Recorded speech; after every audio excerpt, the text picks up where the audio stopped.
Amigas, amigos, muy buenas noches. Soy el padre José Luis Segura Barragán, que transmite desde Apatzingán.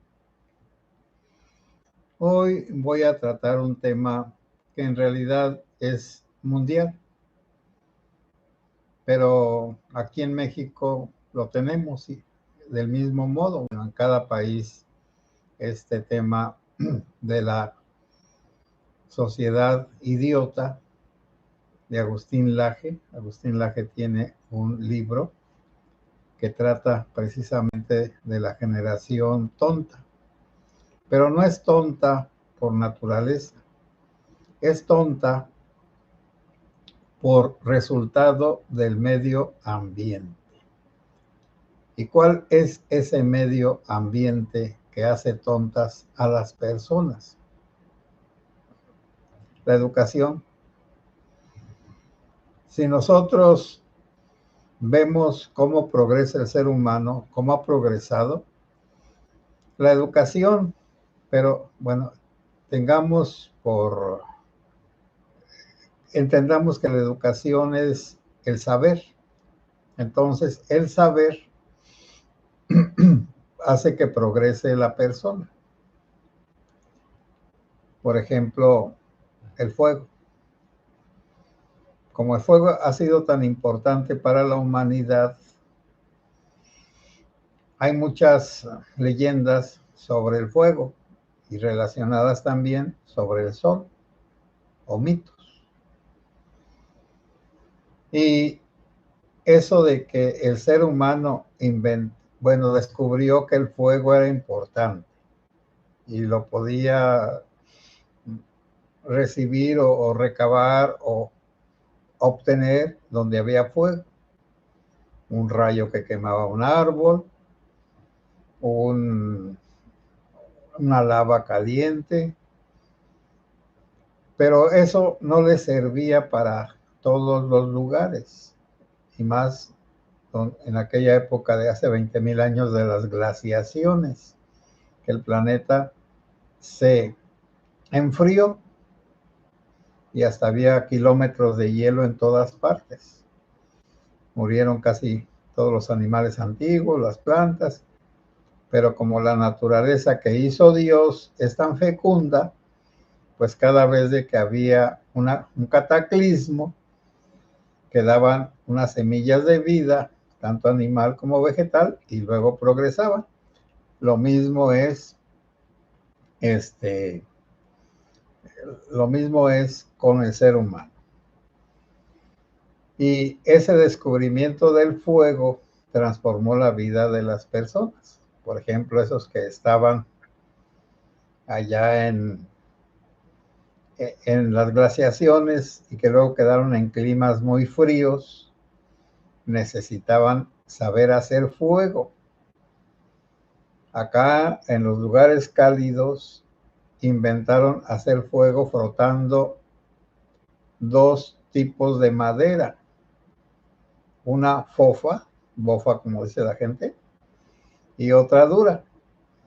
Y la dura era la que hacía calentarse hasta sacar brasa. Esa fue una de las primeras formas de obtener el fuego en cualquier lugar.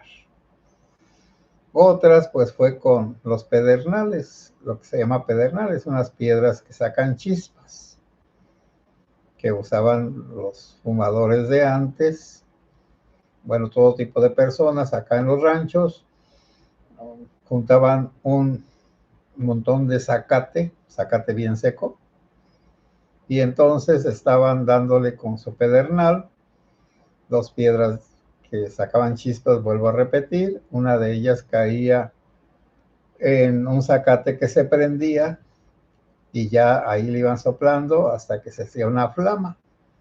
Y la gente que no tenía esas habilidades se compartían el fuego, y por eso antes en todos los fogones de los pueblos rancheriles tenían brasas. Siempre dejaban un leño grueso de una madera que hiciera brasa, por ejemplo encino, y con ese leño duraba toda la noche y si se le apagaba a alguien el fuego, pues ya iba y lo pedía y lo compartía, porque es muy normal compartir. ¿Y qué hizo el fuego? Bueno, una cosa tan sencilla. Primero, los alimentos los hizo más digeribles, los hizo más durables, los hizo más sabrosos. No es lo mismo comer carne cruda que comer carne asada. Y antes del fuego, pues, comían carne cruda, por supuesto.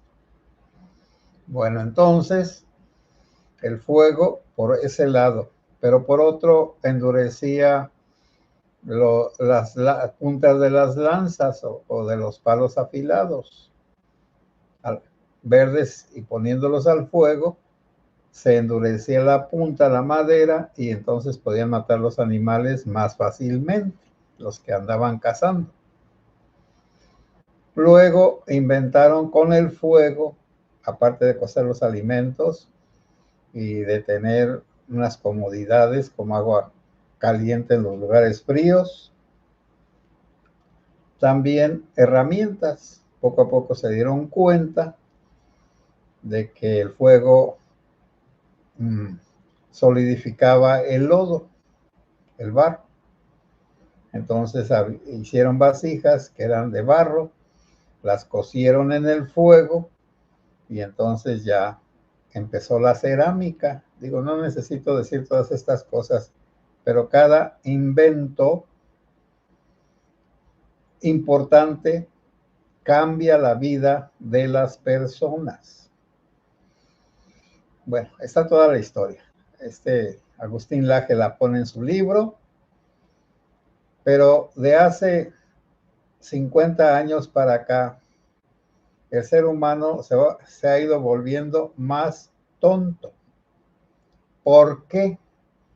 Porque ya no necesita usar la inteligencia para sobrevivir y para reinventarse. Ya todo lo recibe. Y también, bueno, la electricidad también nos vino a cambiar totalmente la vida de las personas. Con la electricidad ya no hay día ni hay noche. Siempre tenemos luz, como esta que yo tengo aquí. Y luego, en lugar de andar con unos pedernales haciendo lumbre o con unos maderos, con un cerillo y luego encendedores. Y bueno, entonces se va facilitando todo, ya no se necesitan aquellas habilidades. Y la gente que lo va recibiendo todo con facilidad va perdiendo la capacidad de pensar. Y antes, pues los estudios eran difíciles, no había bibliotecas, había pocos libros, había pocos maestros de verdad capacitados. Por eso la sociedad rural y mexicana y también citadina de los barrios pobres no progresa mentalmente porque carece de los medios adecuados para razonar y también la curiosidad. Bueno, yo voy a poner en mi caso, yo tenía un señor cura que era una persona magnífica, que hizo muchos experimentos en el seminario a principios del siglo pasado y que en una ocasión experimentó con una botella de Leiden, y esa es como una pila que acapara electricidad en unas láminas de zinc o de aluminio. Y el padre la cargó y luego se descuidó y la tocó y le dio una descarga eléctrica terrible y se desmayó y allí duró tirado en el laboratorio por mucho rato. Y entonces mi señor cura era carpintero, era electricista, era sacerdote, por supuesto, sabía también hacer instalaciones eléctricas y era una persona interesada en el desarrollo de los demás, y como en aquel tiempo le hacían caso a los sacerdotes, pues él cultivó a mucha gente para la música clásica y para muchas cosas que eran necesarias, y también los impulsó a usar. Bueno, yo soy uno de ellos. Yo hice muchos experimentos también de lo que iba leyendo, etcétera, etcétera. Eso era por afición. En realidad, yo aprendí por afición. Pues yo estudiaba en la escuela, trabajaba, etcétera, etcétera. Pero por afición, por el señor cura, entonces, además él me ayudaba. Cuando quise hacer un amplificador de bulbos, de válvulas, pues conseguí el diagrama, el esquema, y luego compré todas las cosas en Zamora. Pero yo no tenía las herramientas para perforar el chasis, la base donde iban a estar todas las cosas. Pues mi señor cura sí tenía, y le dije lo que pensaba hacer, y ella me dijo, a ver, tráetelo. Y entonces él mismo hizo un esquema de acuerdo al diagrama, para poner los hoyos adecuados para las piezas, y ya lo pude armar naturalmente. Un niño de 9 o 10 años, pero tenía un buen ejemplo, mi señor cura, y un buen colegio, el de las madres, y un ambiente cultural. Bueno, en nuestros días, bueno, hace rato, uno que nos ayuda allí en la parroquia, un joven. ¿En qué vas? Voy a terminar la prepa. ¿Y qué vas a estudiar? Pues no sé, nada me atrae en la vida. No tengo ninguna aspiración. Yo creo que voy a terminar la prepa y pues voy a seguir trabajando aquí y donde me den trabajo. ¿Sí? Y así es. No hay una motivación. Luego también estaban diciendo, padre, hay unas chamacas que descubren a tontos, riquillos tontos.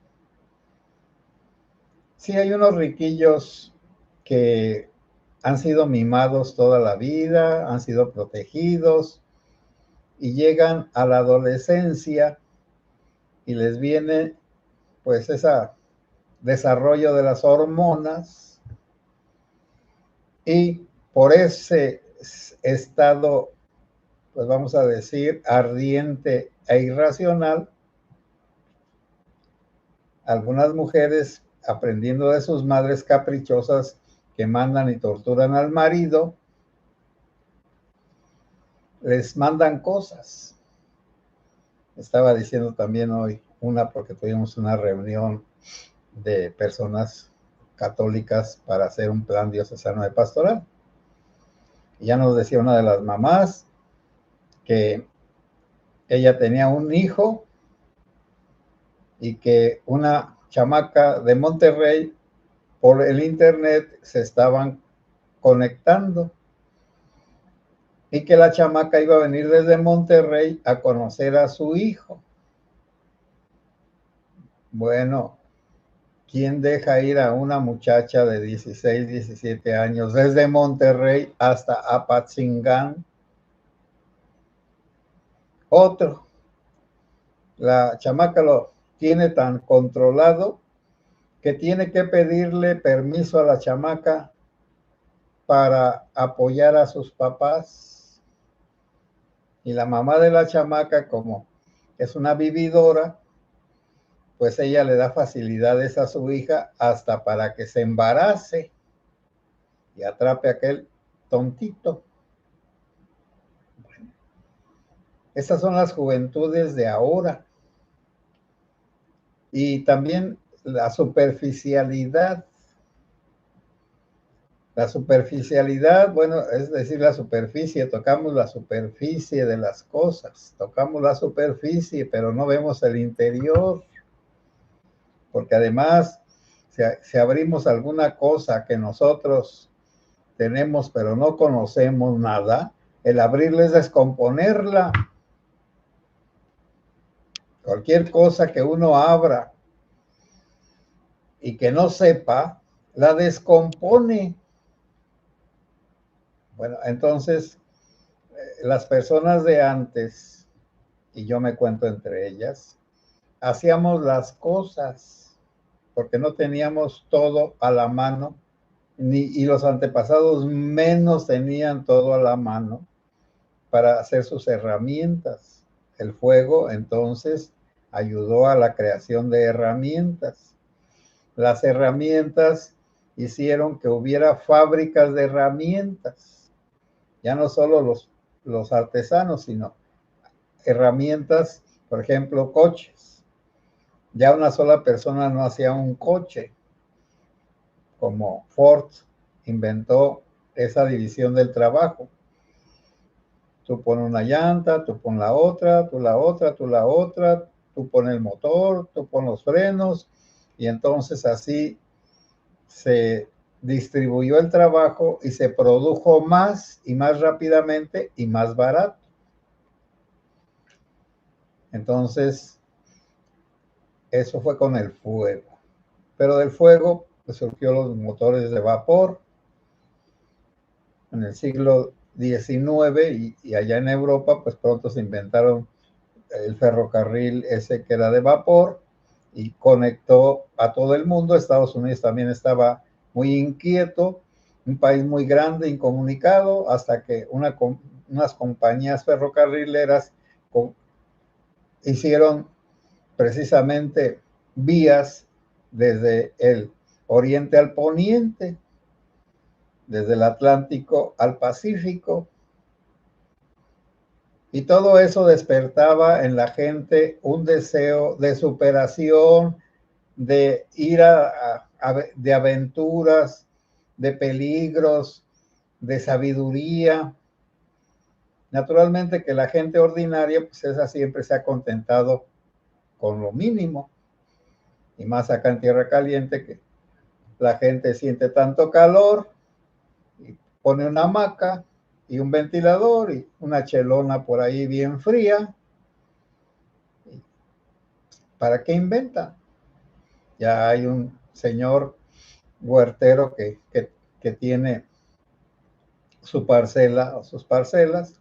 En la mañana se levanta temprano, se da un baño para quitarse la modorra, se va a las 6 de la mañana en cuanto amanece, hace unas 10 cajas, vamos a suponer, gana para 2 días y hasta para tomar, descansar. ¿Qué más quiere? Y luego tiene en la noche su refocilamiento con su señora, que también tiene ganas de disfrutar algo más de la vida, pues por supuesto. Entonces, una persona limitada en su preparación y limitada en su entendimiento jamás va a entender que tiene que superarse, y que la superación solo se realiza a través de la práctica del trabajo de un oficio o de un estudio. Bueno, allí le voy a dejar. La importancia de la educación: si queremos mejorarnos, necesitamos capacitarnos. Y los que ya estamos viejucos, caducos, también. Y aunque nos cueste mucho trabajo.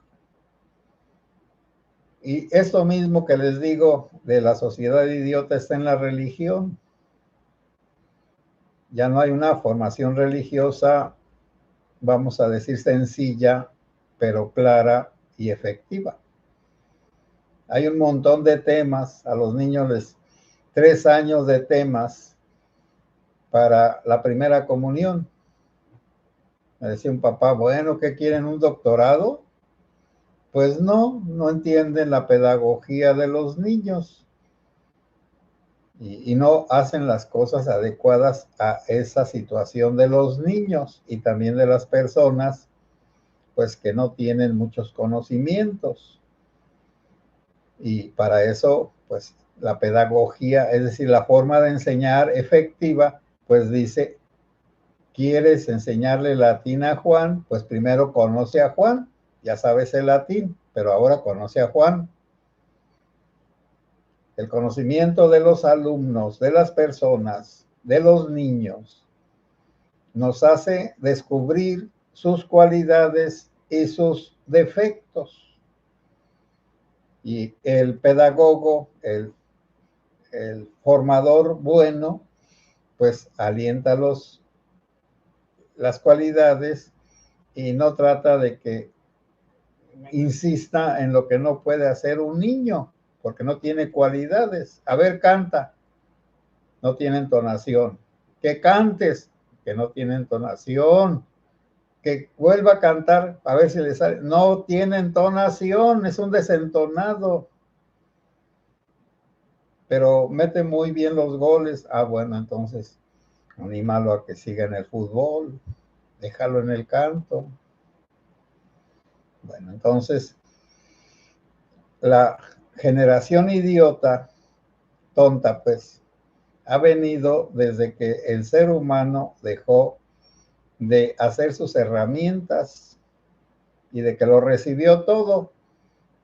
Y peor, los papás y las mamás les evitan a los hijos cualquier tipo de dificultad, de sufrimiento, de trabajo, de disciplina. Y por eso, pues para López Obrador, 90% de lambiscones de testículos o de extremidades posteriores y un 10% de capacidad. Y por eso nuestra querida presidenta, pues yo creo que tiene un 5 de capacidad y un 95% de incapacidad. Pero como dijo Einstein o quién sabe qué de los científicos y filósofos, cuando los pendejos se junten, escogerán un pendejo como ellos. Y los pendejos van a mandar a los inteligentes, por supuesto. Es lo que tenemos ahorita. La mediocridad en todos los sectores de la sociedad, aún los religiosos, la tontera o la flojera o la incapacidad o eso de no tener motivación. ¿Para qué? Como le decía cuando llegaba un misionero a una parroquia, a un sacerdote, ¿y qué les digo? Lo que quieras, que al cabo no sabe nada. Pero algunos obispos se defendían un poquitín. Llegaba un obispo a un convento y luego querían que les diera una plática y algunos obispos un poquito pícaros decían, es que yo no doy pláticas a tontas y locas. Es decir, yo no doy una plática así nada más, a tontas y locas. O como le dijo un poeta a una de las reinas españolas que estaba coja y le hicieron una apuesta.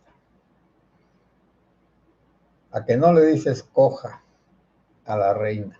No, pues si le dije coja así, pues yo creo que le va a dar un cachetadón y sáquese y nunca vuelva a pararse por aquí. Pero el vividor poeta, creo que era Quevedo, se llevó una rosa y un clavel y le dijo, entre la rosa y el clavel, su majestad escoja. Es decir, escoja. ¿Quiere el clavel o quiere la rosa? Entre la rosa y el clavel, su majestad escoja. Bueno, pero ahí le vamos a dejar ese tema. Sí, ya sé que hay un montón de noticias, pero como les dije hace algún tiempo, el mal se destruye a sí mismo. Y ya llegó para acá el Bermúdez ese, que también tiene denuncias de delincuencia allá en Paraguay, y que entonces, bueno, a ver qué pasa, a ver si no se muere de un accidente, que se tropiece en donde lo tengan prisionero y se rompa la nuca, o que se esté comiendo pues algunas albóndigas y se le atraviese una en el gaznate, o que se caiga en una pila y ya no se pueda salir, y muera ahogado. Bueno, por eso. Pero dejemos esos temas que siga, que siga. Y también recordemos que las personas que viven del dinero, sean pro-amlistas o cuatrotistas o disque opositores, van buscando su público de acuerdo a lo que necesitan. Cuando López Obrador estaba, entonces eran enemigos de López Obrador y al final se fueron suavizando en las críticas. Cuando todavía no llegaba a su cargo la presirvienta, entonces la atacaban de todos los modos. Y ahora que ya es la presidenta, pues ya es la señora presidenta, ya le van a decir, dejar de decir titina, a lo mejor hasta anticientífica y todo eso, porque ya también el público ha cambiado. Las personas que antes odiaban a López Obrador ahora lo aman. Nos vamos a esperar a que los que ahora lo aman ya lo dejen de amar, pero hasta que les quiten el dinero, hasta que no haya dinero, porque con dinero baila el perro de toda clase, desde el que tiene una casta muy fina hasta el callejero, que es la mezcla de todas las vulgaridades y de todas las corrienturas. Y el que tiene pedigrí, que viene de algo, de quién sabe de dónde, bueno, que viene de Rusia, que viene de acá, que viene de allá. Bueno, hay gente con pedigrí y hay otra con corrientura, pero al final les gana la ambición. Bueno, eso creo, pues, a lo mejor, ¿no? Voy a leer sus comentarios.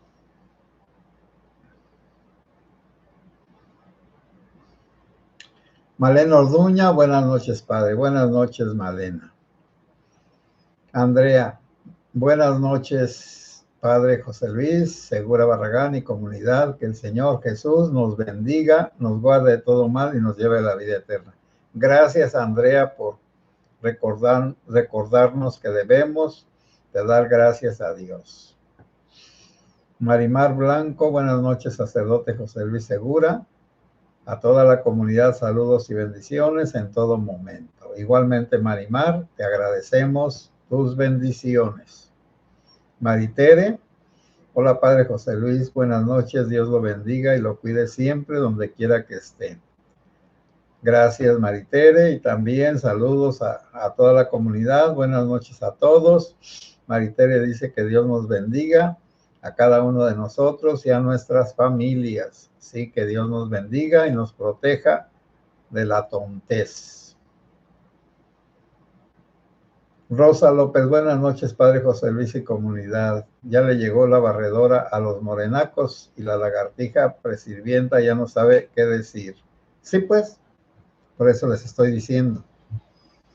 Es que nos dieron gata por liebre, porque como es presidenta con A, entonces no podemos decir gato por liebre, gata con A. Nos dieron gata por liebre. Su patrón la estuvo promoviendo como una doctorada y quién sabe cuántas cosas y esto y aquello, pero resultó que pues está muy atarantadita, pero la puso a propósito. No puso a las otras corcholatas porque lo hubieran traicionado. Y dejó a esas corcholatas que controlen a la presirvienta. Y ahora ella está, pues, poniendo la cara por los errores de los demás, porque esto de la barredora, pues, es de el Augusto, del vampiro ese. Aunque la verdad, bueno, ese era de la familia Monster, pero está el otro, el consorte de nuestra querida presidenta. Ay, Dios mío, de verdad que parece sacado de esa familia. Bueno, ya tienen a dos, al grandotote Frankenstein y al vampiro. Bueno, perfecto. Nomás faltan los demás. Ah, el chiquillo ya está. El flaquito ese. Bueno. Bueno, pues ya se fue la sopilota. Qué triste, pues. ¿O ya regresó? Ya ni me acuerdo. Sí, pues nuestra querida presidenta, pues, está atacada por todos lados. Mauricio García. Buenas noches, padre José y comunidad. De acuerdo a su plática de hoy, la carga hace andar al burro a fuerzas. Las dádivas que da la 4T quitan las ganas de progresar a quien las recibe. Por supuesto, mira, antes los hijos responsables, por supuesto, se esforzaban por ganar un poco más y por mandarles dinero a sus padres, los de Estados Unidos y aún los de aquí mismo.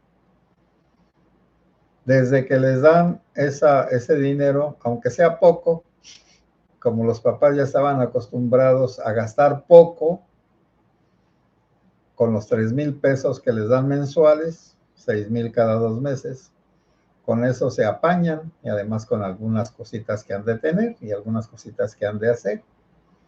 Entonces ya los hijos están muy contentos porque ahora ya no sienten la carga de sus padres. Y está bien. Quizá a algunos les era muy pesado sostener a la familia paterna y materna y a su esposa y a sus hijos. O la esposa a su marido y a sus hijos. Bueno, está bien. Pero como ahora solo estiran la mano, y también los jóvenes, esos pudriendo el futuro, y los buitres de la nación, como no estudian nada, ni se preparan para nada, el día que ya no les den empleo, ese día se van a morir de hambre, o se van a volver maleantes, o se van a ir con la criminalidad. No les queda otro camino. Si no se preparan para nada, pues ¿qué van a hacer? Robar. No hay más. Mauricio García, hoy vi una entrevista que le hicieron al hijo del coronel que le dieron 31 años de cárcel por haber denunciado el huachicol. Bueno, ¿y qué dijo ese hijo? Porque, bueno, yo no lo he visto. Hoy tuvimos pues una reunión desde la mañana hasta en la tarde, esa de pastoral, y luego pues celebré la misa en la tarde, y luego la hora santa, y pues ya luego me vine para acá. Y no tuve tiempo ahora de revisar noticias. María Emilia González, buenas noches, padre. Rocío Pulido, saludos y buenas noches a todos. Muchas gracias, Rocío. Mauricio García, que el verdadero huachicol se hace con el robo de petróleo. Lo venden barato en Estados Unidos, lo refinan y lo regresan como aditivos.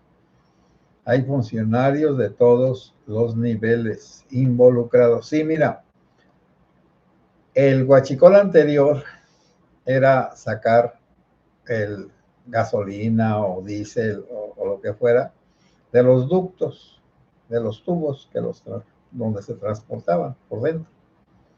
Bueno, eso era, pero no se podía hacer así nada más.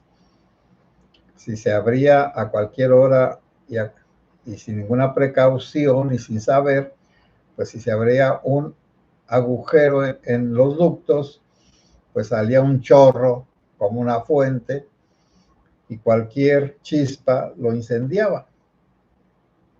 Bueno, entonces ese tipo de huachicol tuvo que refinarse para que fueran personas que supieran de todo eso, empleados de Pemex, y que compraran, se podía hacer, se compraba un lote por encima de los ductos. Se bardeaba ese lote, supongamos que era 50% o hasta más. Y allí, con el conocimiento que habían comprado o lo tenían los empleados de Pemex, agujeraban los ductos, les ponían válvulas, por supuesto, y ya ahí se lo robaban. Y a veces se robaban el petróleo sin industrializarse. Y ese sí, se lo llevaban a Estados Unidos y allá lo mandaban refinar y luego se traían la gasolina. Bueno, entonces ese era un tipo de huachicol. El otro, el normal, pues es que se roben el combustible y lo vendan en las carreteras o lo vendan a algunas bombas donde esté una gasolinera. Pero este último huachicol es que compran gasolina en Estados Unidos porque ya está más barata que aquí, mucho más, como 10 pesos menos. Entonces compran la gasolina de Estados Unidos y toda gasolina que entra al país de allá de Estados Unidos tiene que pagar un impuesto, pero diciendo que, bueno, engañando pues o comprando a las autoridades de allí, de las aduanas, que no es gasolina. Entonces cuando es aceite o alguna otra cosa creo que no cobra nada. Entonces pasaban su gasolina, la pasan. Pero la cosa es que todo el periodo de López Obrador, cada año se robaban 120 y tantos mil millones de pesos.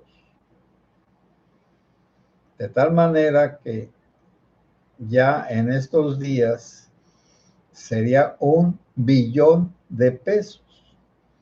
Y con 1 billón de pesos, acá pues de los mexicanos, porque los gringos dirían 1,000 millones. No, nosotros los latinos decimos 1 millón de millones, que ni siquiera nos lo podemos imaginar. Pues con ese billón de pesos podrían pagar todo el presupuesto de los ancianos y de algunas partes de los medicamentos, los médicos y los servicios. Porque donde gastan más dinero es en los elefantes blancos y en la deuda, porque ya se paga mucho por la deuda, la que ellos han incrementado, ellos digo, los de la 4T. Entonces, pues sí, tiene que haber una red para, bueno, financiar al principio como un capital. Después, para comprar la gasolina en Estados Unidos y también conseguir el transporte, sea por buque, sea por tanques, por trenes, vagones, porque en vehículos pues, sale muy caro. Tiene que ser en grandes cantidades para que dé un rendimiento. Pero ahí tienen que tener cómplices en todos los lugares de la República donde haya una vigilancia, tienen que tener comprado todo eso, como los narcos. Mira, cuando los narcos de acá, de estos rumbos, se iban llevando un viaje, los que estaban organizados, los grupos que ya estaban organizados, por ejemplo, se iban de aquí a Querétaro. Allá tenían una casa donde llegaban, les cambiaban las placas pues, del estado ese o al que se iban a ir, hasta que llegaban al norte, a las aduanas. Y entonces o los compraban de este lado, normalmente era de este lado. Allí también había compradores y se lo llevaban a Estados Unidos. En aquellos tiempos, pues era marihuana. Estoy hablando de hace 40, 50 años. También de eso que dicen que sorpresa, unas mujeres que andaban vestidas de religiosas, las detuvo la migra o lo detuvo quién sabe quién, y entonces se bajaron y era sorpresa con una metralleta como Camelia la Tejana, etcétera, etcétera, etcétera. Y luego están los que las compran, los que las distribuyen y todo el dinero que se reparte, porque eso es muchísimo dinero. Muchísimo, no nos podemos imaginar. Son unos robos gigantescos. El PRI y el PAN se quedaron como niños de pecho ante este robo del huachicol. Bueno. Sí, María Emilia. Bueno, Alejandro Torres, buenas noches. Buenas noches, María Emilia. Bueno, buenas noches a todos. Mauricio. El Adán Augusto dijo que ni yendo hincado a la basílica lo meten a la cárcel. Pues yo creo que sí va a tener que ir a la basílica y de todas maneras se lo van a llevar a la cárcel porque cae más pronto un hablador que un cojo. Mauricio García. Cuando distribuían la gasolina en popa, hasta 3 pasaban con la misma cantidad y precio.